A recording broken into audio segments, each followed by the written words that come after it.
Zacho says, I just don't think the Flyers want to be associated with Hart anymore after this. I would say that there might be people within the Flyers who could find a path to bringing Carter Hart back. There might even be part of Carter Hart that would want to come back to the Flyers. I think ultimately Comcast Corporate is the one that says, we do not want to do this.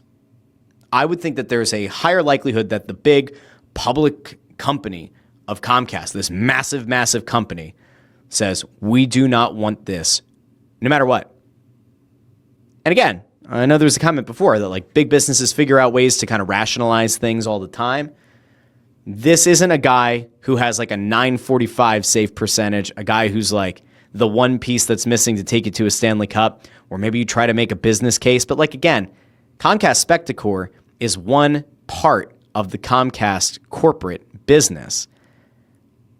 They're like, I don't know what the percentage is, like in terms of like where Spectacor is relative to all of Comcast, but like they're not the ones driving the majority of the revenue here.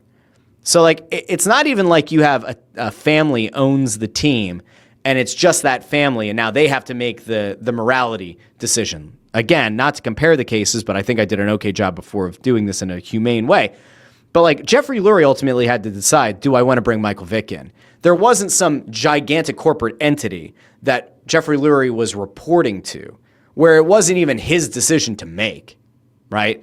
There's not a direct parallel here to say, well, if Dan Hilferty and Keith Jones and Danny Briere want to sign him, they can just sign him.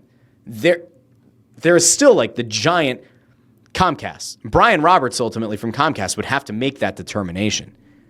And again, from a legal perspective, I just don't know if there's a path here that makes sense for Comcast, let alone the Flyers.